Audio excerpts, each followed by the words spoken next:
Hey, some more packages arrived today, Hugo called out. What's in them? I asked.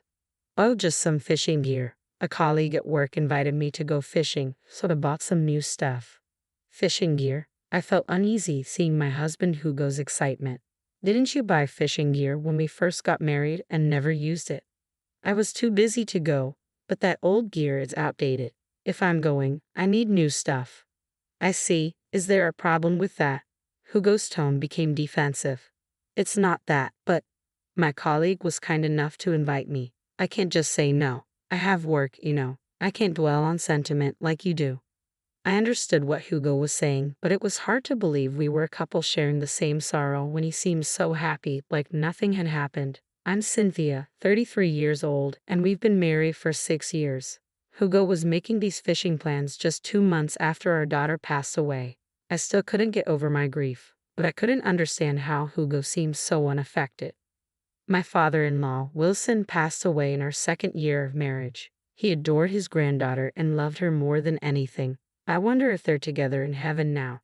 That's the only thought that comforts me. Before he died, Wilson told me, don't let Hugo and your mother-in-law Rachel handle the money. I realized after getting married that Hugo and Rachel are big spenders. They spend without thinking if they have money. That's why Wilson always managed the finances. Wilson was a gentle soul, always looking out for me. Having no family of my own, he was like a real father to me, and his death hit me hard. Our daughter, Laura, was born a year after our marriage. She was such a bright and cheerful girl, always bringing light into our lives. Mom, everyone's so jealous of my packed lunch. I bet it's the best in preschool. Then Mom will have to try even harder.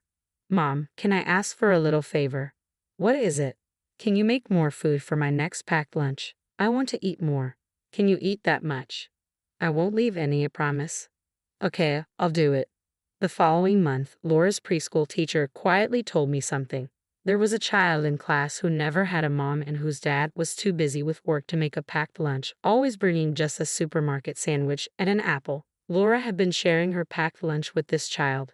Laura's packed lunch is more than I can eat, so please help me eat it, she would say, splitting it in half. Hearing this, I was so proud of Laura. Such a kind and wonderful child. Every expression of Laura's, her angry face, her crying face, and her brightest smiles, were all treasures to me. And then one day, that treasure was suddenly gone. The night before, Laura went to bed as usual, just a bit earlier than normal. I'm sleepy, she said, but I just thought she was tired from preschool. After watching Laura start to breathe softly in her sleep, I left the bed. Usually Laura and I sleep together. After Laura fell asleep, I cleaned up dinner, took a shower after Rachel did, finished cleaning the shower room, and by the time I returned to the bedroom, it was almost midnight. Hugo was away on a business trip that night. Laura was lying quietly in bed. I thought she was sleeping well, but as I was about to get into bed, I noticed something was wrong. I couldn't hear Laura's breathing. What?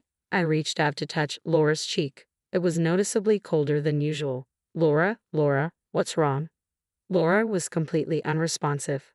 I couldn't understand what was happening, but I knew I had to call an ambulance. I jumped in with Laura, clutching her cold hand. As soon as the paramedics saw her, I noticed a grim expression on their faces. One of them began as they rushed her to the hospital. Laura, you'll be okay, right? You'll get better once we're at the hospital, right? I repeated these words to myself, desperately hoping they were true. But when we arrived, the first thing the doctor said was, I'm terribly sorry, but she's already gone. I became frantic, begging the doctor to examine Laura over and over. It couldn't be true. She was fine before bed. The cause was unknown. These sudden events can happen even with small children, the doctor said.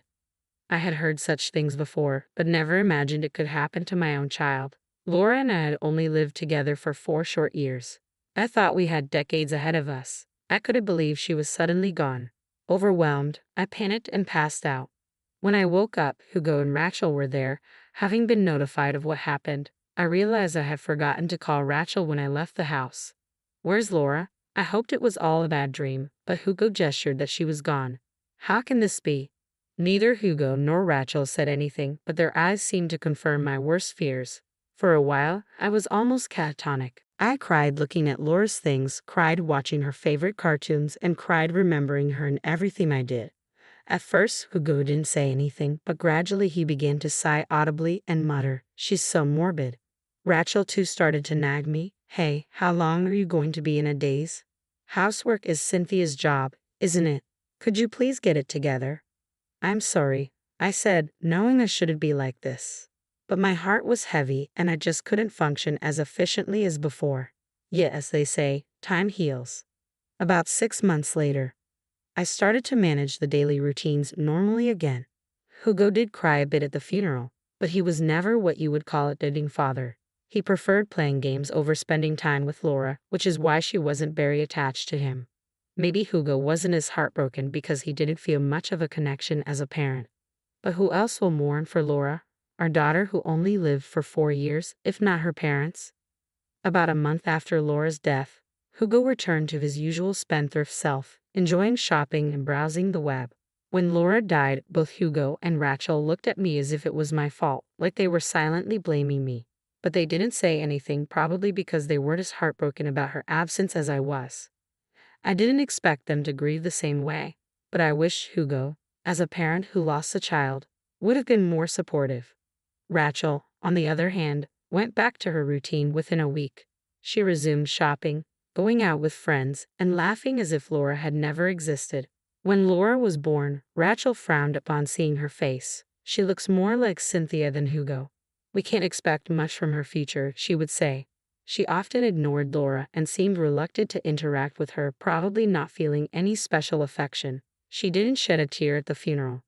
Their attitudes have always been a point of contention for me. Almost a year passed since Laura's death, and seeing Hugo and Rachel happily shopping, I felt an indescribable frustration. They never talked to Laura's picture. How could they act so normally? It seemed like we couldn't understand each other at all. Then one day, Hugo and Rachel suggested we go out together. "Where are we going?" I asked. "How about somewhere with fresh air to change our mood?" Hugo suggested. "Cynthia, you've been just going between home and the supermarket since Laura passed. That's why you're so down." "I've been worried about you too, Cynthia," Rachel added. "You've been so down." "Worried, you, Rachel?" "Of course. Cynthia is the wife of our dear son. I've been trying hard for your sake." I couldn't fully believe that, but a part of me felt a little happy to hear it. "How about hiking for a change?" Hugo continued. "Going somewhere with fresh air might lift your spirits. I want you to feel a bit better." "You really thought that?" "Of course, I'm your husband. It's natural to worry about my wife." "But you didn't seem that down." I was holding it together. If I got down too, the house would become too gloomy. "So let's go hiking." I wondered if they really cared, but it was hard to believe. "Laura would want you to be happy, Cynthia. Think of this as a tribute to her," Hugo said. That moved me. I knew Laura wouldn't want me to cry forever. That's something I've always known in my head. "But I've never hiked before," I said. "Don't worry, even I can climb it. It's more like a light hike," Hugo reassured me. "Well, if Hugo and Rachel insist." "Great, I'm looking forward to it." So I agreed to go hiking with Hugo and Rachel. We drove to the foot of the mountain and started our ascent. It was a sunny day and many people were around, which felt reassuring. But as we reached the midway point, the crowd thinned, despite being told it was a beginner's course.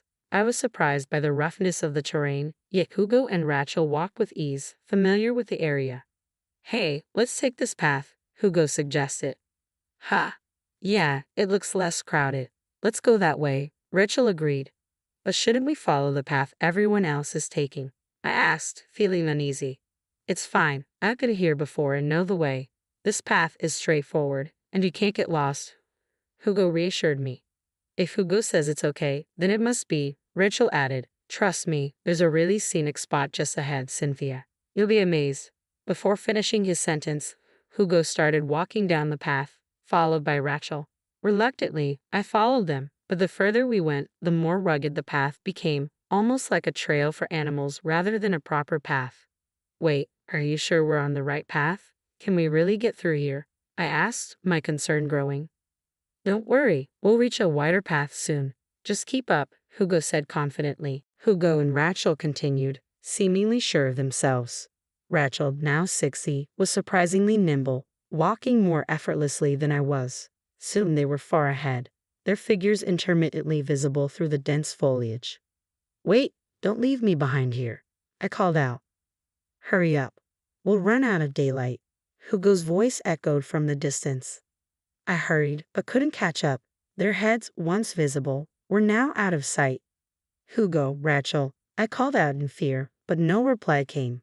As I moved forward, I lost sight of them completely. I didn't know which way to go. What should I do? I was lost, the words stranded, echoing in my mind. This can't be happening.